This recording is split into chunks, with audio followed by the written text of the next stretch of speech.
Magandang buhay mga boss.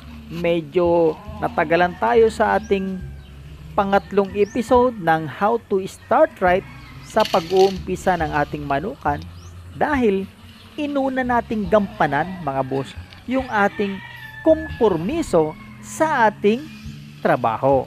Doon sa unang episode ay yung tungkol sa kung saan tayo makakakuha ng maayos na materyales. At sa pangalawa naman ay yung tamang kaalaman na tayo mismo ang natuto at hindi umaasa sa bulong or sabi-sabi ng ibang tao.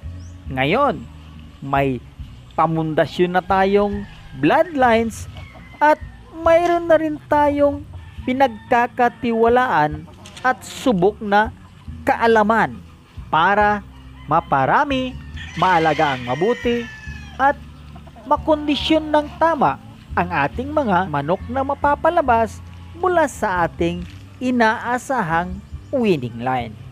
At ang tatalakayin naman natin ngayon sa pangatlong episode para makapag-umpisa tayo sa tamang hakbang ay yung maayos na lokasyon. Ang pinaka-basic mga boss na inyong ikonsidera pag naghahanap kayo ng mapagtatayuan ng inyong manukan ay yung lugar na hinding-hindi kailanman babahain at hindi daan ng tubig kahit gaano man kalakas ang buhos ng ulan. Napakaganda kung mayroon kayong lugar na nasa gilid mismo ng bundok na hindi masyadong palusong. Yung mga lugar na pinagpapastulan ninyo ng mga baka at kalabaw ay napaka-ideal gawing farm site mga boss. Pero kung wala kayo nun, kahit saang lugar naman, dahil magagawan naman natin yan ng paraan para madaling madrain yung tubig at madaling matuyo yung inyong manukan. Nang sa ganon, hindi siya pamumugaran ng mga bakterya at mga virus. Gusto kong i-share sa inyo mga boss yung aming ginawang pamamaraan at diskarte para mabuo namin itong aming cording area na kalibel mismo ng mga palayan. Ang una naming ginawa mga boss ay nag-hire kami ng bulldozer at pinapatag namin para magmukhang isang pirasong lugar na lamang. At saka namin ginawan ng kanal para yung daloy ng tubig na magmumula sa kalapit palayan namin ay mayroon talagang daanan ng hindi maipon mga boss yung tubig doon sa cording area. Sinamantala na rin namin mga boss yung pagkakataon na magtanim ng Carabao grass mga boss para mayroong maayos na natutuka-tuka at naaapakan yung ating mga manok pag inilagay na natin sila sa ating cording area. Tingnan nyo mga boss, napalibutan yan ng mini canal bilang drainage system.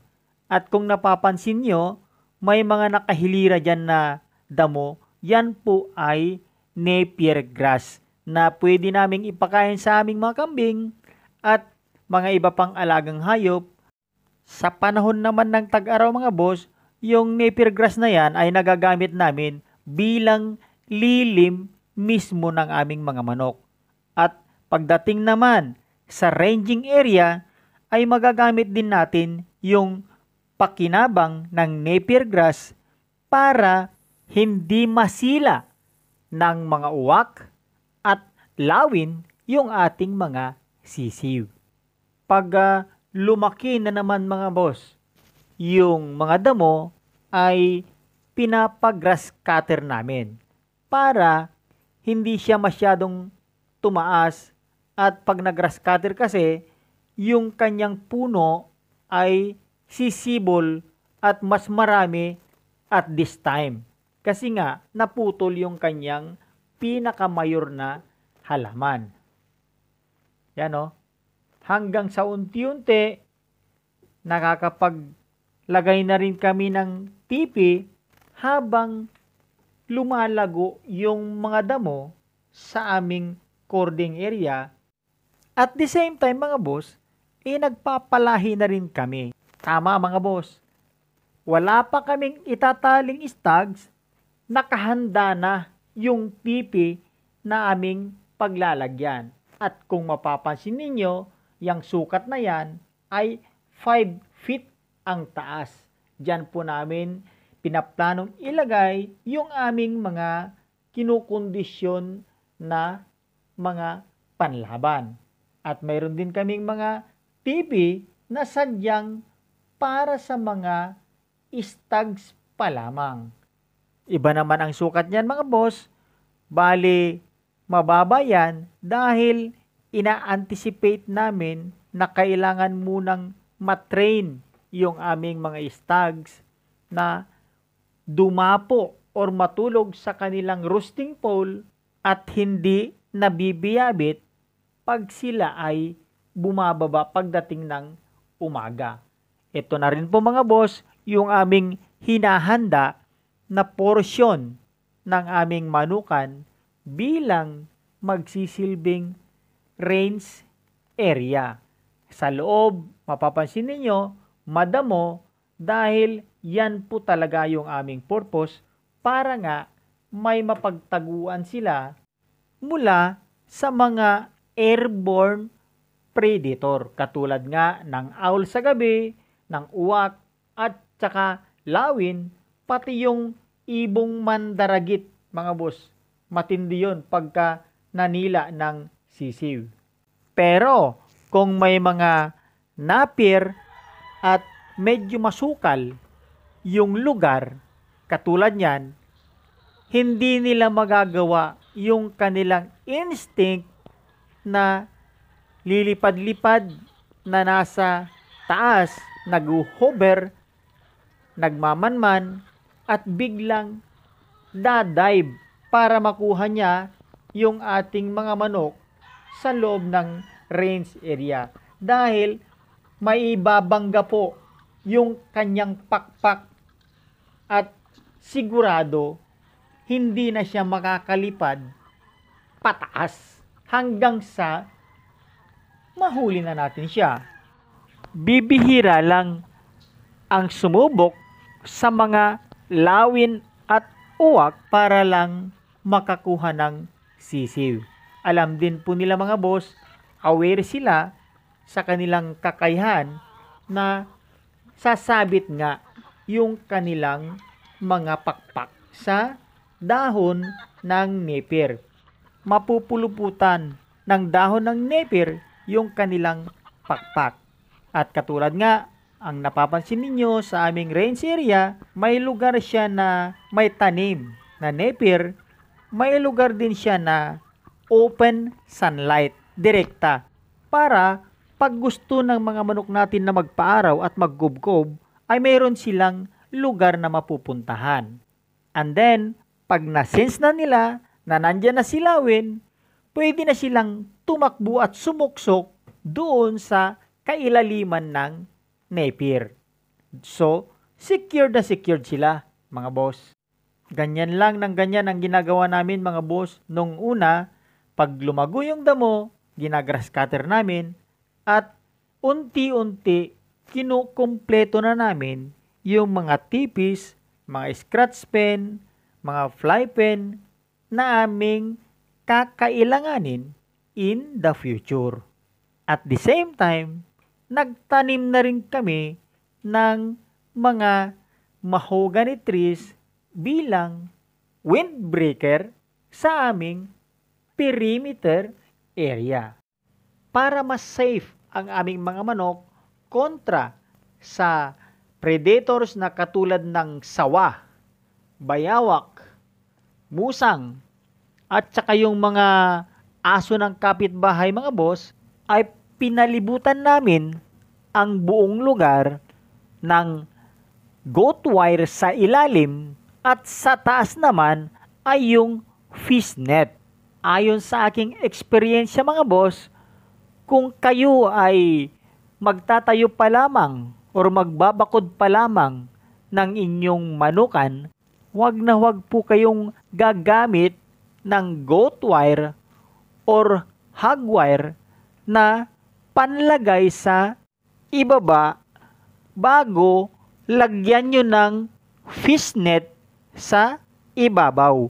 Useless po yan mga boss dahil napapasok pa rin ng mga asong kapitbahay at asong gala yang goat wire or hog wire kung tawagin. Inirekomenda ko ayon sa aking nasubukan na mas mainam kung gumamit kayo ng yerong nakabalagbag na panlagay sa ibaba ng inyong bakod. Dahil ang yero, hindi po yan nakikita nung asong gala or aso ng kapitbahay or musang or bayawak, yung mga manok na gumagala sa loob ng inyong farm. Hirap ding lumusot yung mga sawa dyan sa yerong yan mga boss. Pero kung may budget kayo, mas maganda kung dalawang hilerang nakabalagbag ang inyong gagamitin. And then, sa pangitaas naman ay yung fish net na para hindi makalipad palabas yung inyong mga manok or hindi makapasok yung mga manok ng kapitbahay sa inyong binakurang manukan. At ang isa pang kagandahan ng yero na gamitin pagdating sa ibabang bakod, ibabang bahagi ng inyong bakod, ay pwede kayong mag-alaga ng kambing mga boss dahil hindi nila kayang lusutan yan na katulad nung goat wire or hog wire.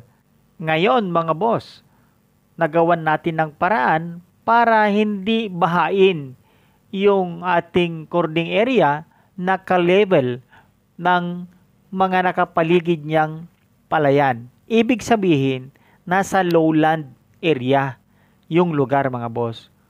Pero katulad nung nauna ko nang sinabi, ang pinaka-ideal na manukan para sa akin ay doon sa lugar na pinagpapastulan ng kalabaw. Or, ang ibig kong sabihin, doon po sa may bahagi na malapit sa bundok na hindi naman masyadong palusong. Yung medyo may mga 1 degree ang pagka-islant para pag umulan kasama ng maiaanod yung mga virus at bakterya na dala ng ipot ng ating mga alaga. Isa pang kagandahan ay malayo ito sa kabihasnan. Ang pinaka-main problem lamang pag nasa paanan ng bundok ang inyong manukan ay yung malinis at siguradong supply ng tubig na magagamit ng mga tauhan at syempre ng ating mga manok. Hindi na rin tayo obligadong gumawa ng perimeter drainage para mapanatiling tuyo yung buong manukan natin.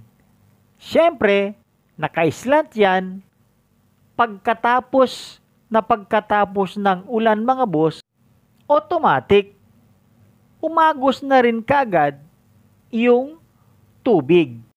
walang pamamahayan ng mga makukulit at mababagsik na mga virus at bakterya na maaaring mag-propagate sa ating manukan balang araw.